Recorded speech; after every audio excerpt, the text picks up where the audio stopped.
Hi everyone, welcome back to my channel. This is Influence Colorist.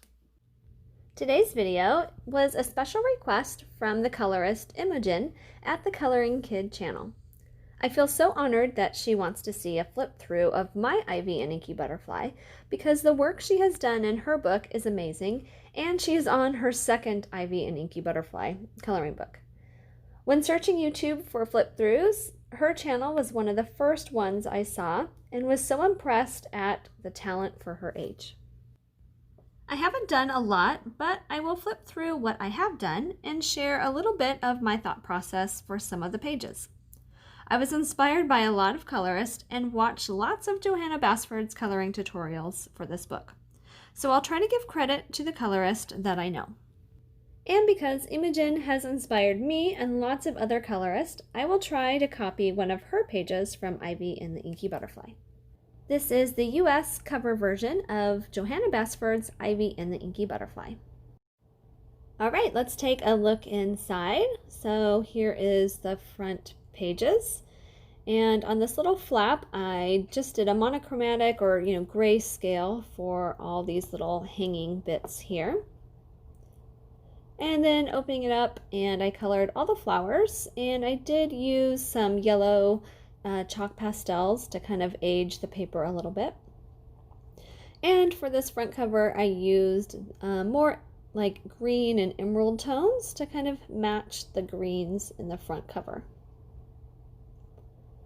And I left the diamonds and the pearls more white, so just shading in with some grays and light blues. Okay, on this page, I did a grayscale again for those vines. And then on the nameplate, I did the Monarch Butterfly and some purple flowers for contrast. And on this page, as you can see, I've left Ivy not colored yet because I'm waiting till the end to figure out what colors I want to make her. I haven't figured out what color hair I'm going to give her or dress. So anyway, I love the pinks and reds in here because of the strawberries, and then the blue on the left side page. Hey, this is the start of some of the little trinkets that are found in the Wonder Room, and I wanted it to look very kind of antique-y, so more dull shades, not too vibrant. And then here is the Wonder Room. This took a lot of time. I used reference from other colorists that I had found on Pinterest.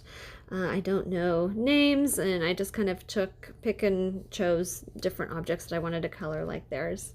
Okay, so here is my butterfly. I really wanted to do a Monarch Butterfly because the Monarch Butterfly is our state butterfly. I love the oranges and yellows in it, and I thought it would play well with the gold frame. So here he is again on this page, and we have the little feather container falling down, and we have some ink starting to pull up here, and so I did one more blue shades, and then some of the ink splashing is obviously more black.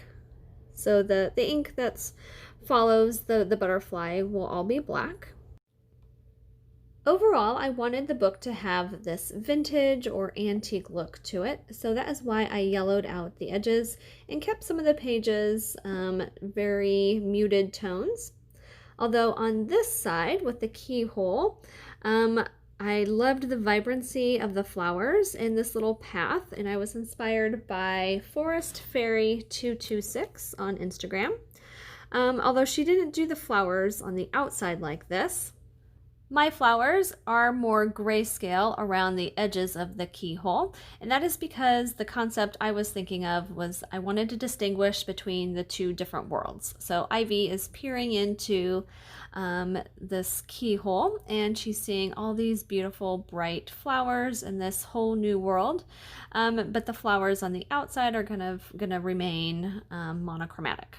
And we also have our little butterfly in the middle that she is wanting to follow. And continuing following this little butterfly, she is dripping ink on some of the flowers. I wanted to keep a good portion of the flowers white, so I did use some light green coloring in the background to make those stand out. And on this next page, I was inspired by Julie Bove from Instagram. I believe that's how you say the name. Last name is Bouve. And I love the delicate flowers, and I thought the coloring looked well matched up against the first page. And for this page with the dahlias, the daisies, and the hydrangeas, I pulled inspiration from looking at a lot of different botanical pictures. And then there was probably some other colorist that I used some of the shading for too, but I couldn't find the colorist's name. There was like a pictogram and some Instagram ones, but no names. So anyway, I really love the way this turned out. I think the flowers are beautiful. As Ivy peers out into the secret garden, we get a glimpse of her grandparents' pink house. I chose a soft yellow glow for the light coming from the lanterns, and I thought that would dull out the pink, so I used a very pale pink. But it makes for a great background for all the green leaves surrounding. The door I chose to make more colorful, so it's a blue weathered door, and I also plan to repeat that concept of pink house, blue door throughout the book. So for this page on the flowers, I just used some of the pinks that I used in here, and the blue flowers I pulled from the blue door. Inspired by a vintage fairy picture I found on Pinterest, I wanted everything to be really light and soft looking, except for the bee. The bee was a Johanna Basford color along. He's bright and bold, and then she showed how to use these fine liners to make the little fuzz marks. So I'll show you that up close, and I think he looks pretty fuzzy. I also love the little mushrooms down here at the bottom, little mushroom houses with the smoke coming out. So cute. And this daisy page isn't one of my favorites. I do like the purples. I just wish I would have done something a little lighter, but I love the little bee down at the bottom. He's so chunky.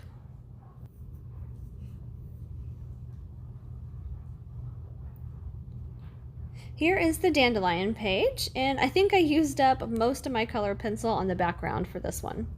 There are lots of pictures on Pinterest of this one with the red mailbox, and I colored the poppies red just to help create balance. And of course we have our little Monarch Butterfly making appearance down here. I love the big bee and the yellow flowers kind of framing the side. And for the dandelions, this is also a technique I saw on Pinterest, is using the white Posca pen to go over the black lines and to make them look kind of white and fuzzy. And this happens to be one of my favorite pages. I just love the color palette with the plum colors with the yellow and orange, a little hint of blue. It just reminds me of like a nice foresty kind of wildflower or woodland look. Pansies are one of my favorite flowers, and I don't know why, but I just love coloring little mushrooms.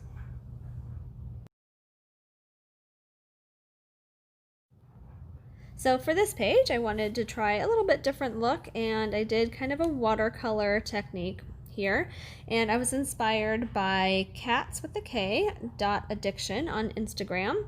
And I love the use of the watercolors, the blue and then kind of the green around the branches. The blossoms, I actually followed a tutorial by Johanna Basford. I love the little flower lanterns and the little bottles hanging off the branches.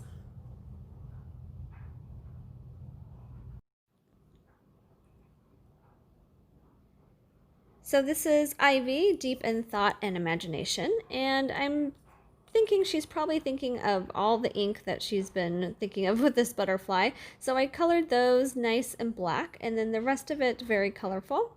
For the background and for our little mouse here, I followed Chris Cheng's tutorial on YouTube. I just love the coloring of our little mouse here.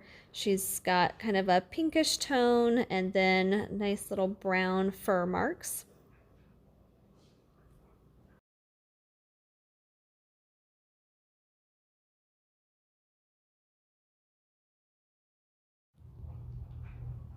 Okay, here's another floral page. I just wanted really pretty soft colors.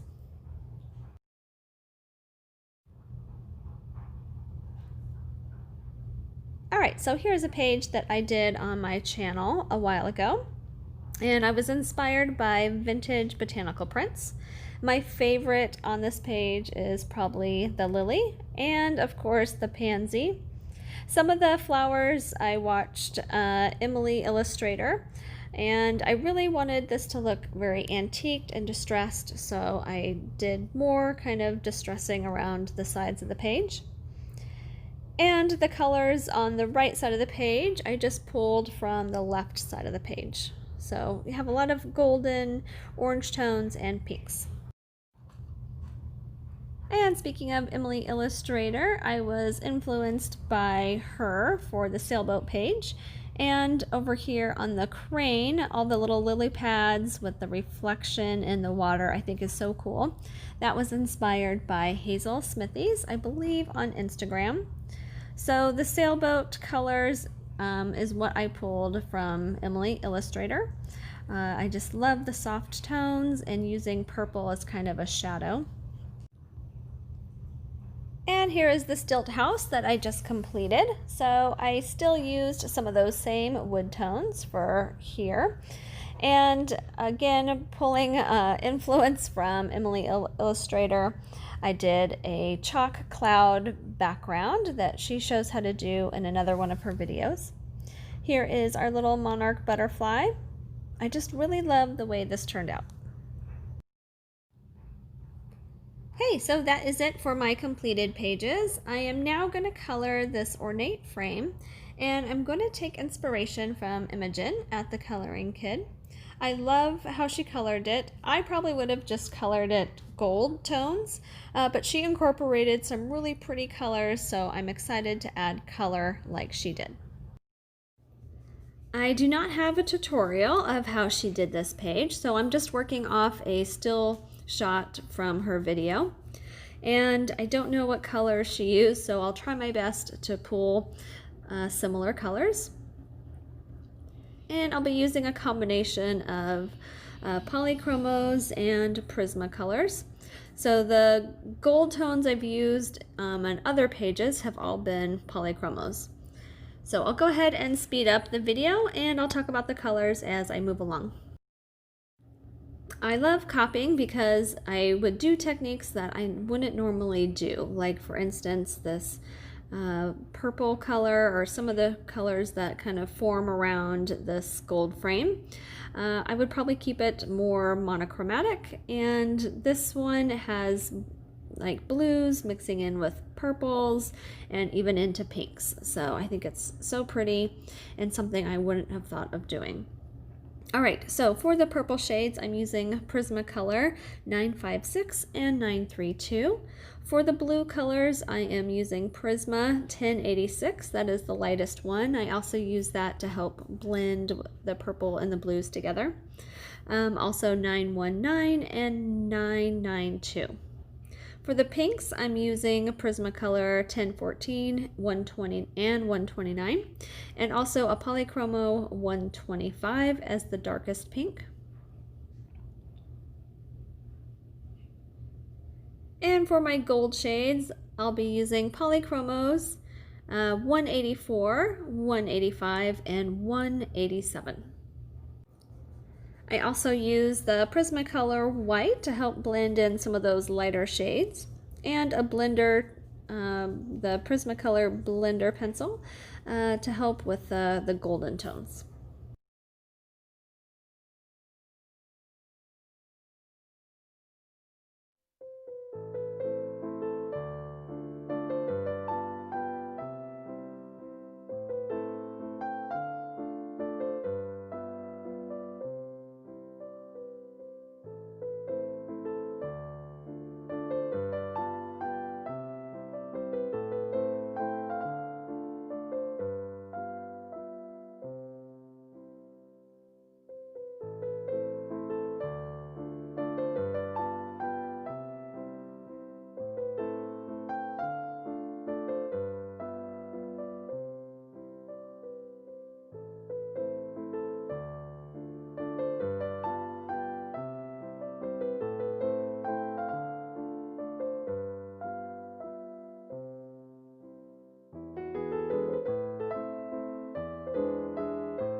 And I apologize, I did not record the last bit of coloring. So I do have the Monarch Butterfly that I've kept consistent. And now I'm gonna take my yellow chalk and I'm just gonna take a cotton ball and rub that yellow lightly around the edges. All right, here's my finished page inspired by the Coloring Kid. I'm also going to take some of the coloring that she's used in the teapot and some of the bottles in the treasures page. I just love what she did there. I'm also going to rewatch Coloring with Elena. She has a tutorial on coloring metal objects from this page too. So also a good one to check out. So thanks, Imogen from the Coloring Kid. You're very inspirational. And I can't wait to see more of your IB and Inky Butterfly. All right, thanks everyone.